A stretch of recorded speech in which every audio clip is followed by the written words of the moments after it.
I want you to think about a belief you carry about yourself. Maybe it's, I'm not the kind of person who gets what they want, or if I want something too much, I'll jinx it, or something like, I have to work harder than everyone else just to stay even. You probably call that a limiting belief, and you've maybe even tried to fix it through journaling, affirmations, maybe you've hired someone to help you release it, done therapy, but it's still there. What if I told you that belief isn't a flaw in your programming? What if it was actually a spell you cast, a brilliant, resourceful act of self-protection that has simply outlived its purpose? That changes everything, and that's what we're going to talk about today. I'm Maritza Schaefer. I'm a bruja, a witch raised in Chile from a lineage of South American and Mediterranean practitioners. I've been doing this work for over 40 years, and I teach a program called Liberation Magic, where we use actual magical practice to transform people's lives from the inside out. One thing I encounter constantly in this work is people who are exhausted from fighting their own limiting beliefs. They've read the books, done the therapy, tried the mindset reframes, and they're still feeling stuck. Because here's what almost no one tells you. You cannot fight a spell. You have to understand it first. And a limiting belief almost always starts as a survival spell. Think about what that means. A spell is an intentional act, something you do to create a specific outcome, right?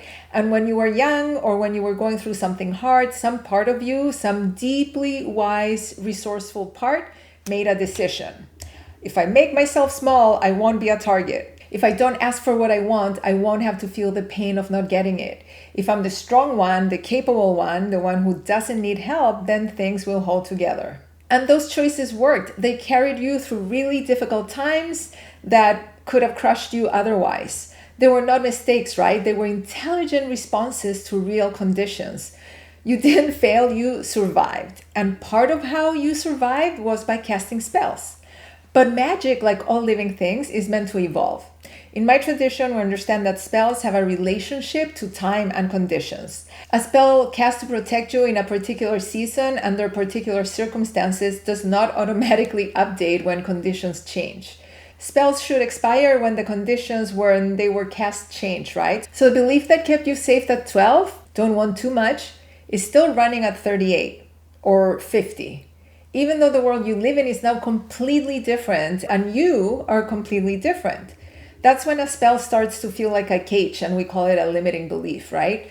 You didn't even know you were casting it, and now it's out of date, written by a version of you who's doing her absolute best with what she had at the time. And times have changed. The problem isn't the belief. The belief at the time was really useful. The problem is that you're now trying to fight something that once loved you enough to show up.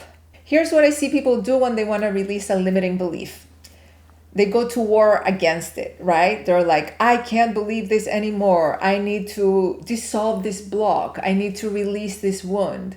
They think of it as a pattern they need to destroy. And they push and bring all this force and this effort, trying to override it with something new.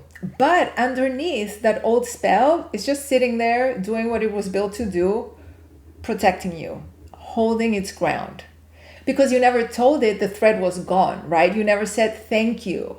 I see what you did for me, and I don't need you to hold this post anymore. A colleague of mine put it perfectly. She said that letting go of a limiting belief is like getting a no-fault divorce from your past self, right? It's nobody's fault. There's no shame. It's just like a clean, loving release. We just don't want to be together anymore. We don't need each other anymore. It's a very different operation than like forcing yourself to stop believing something, right? Real transformation, the kind that actually sticks, doesn't happen by overwriting the old story.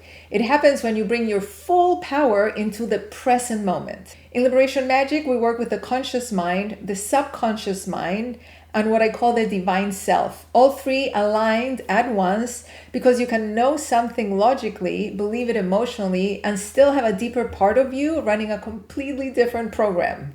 It's just how we're wired. It's not that you're doing anything wrong, but it's important to remember that we have agency over how we align our desires and our consciousness and our intelligence to impact our outcomes, right? The work is to go where the spell actually lives, below the thought, in the body, in the energy, and work with it from there. And so when that happens, amazing shifts take place because you stop reacting from habit and you start creating from clarity. Instead of like, what do I have to do to stay safe? You're thinking, what do I want to create? Because I'm actually free, right?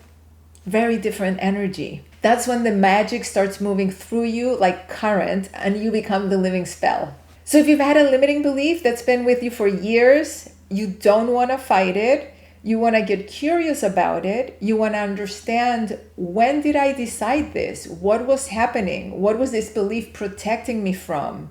And then when you find that younger version of you who made that decision, thank her. Honor what was. Acknowledge the extraordinary job that you did keeping yourself safe. And then gently, with total power behind it, but with a lot of love, just say, we're free now. We can put this down.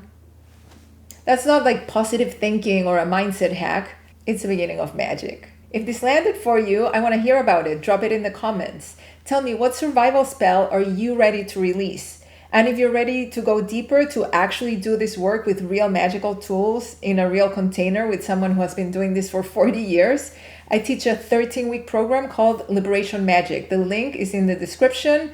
Subscribe if you want more of this, and I'll see you in the next one.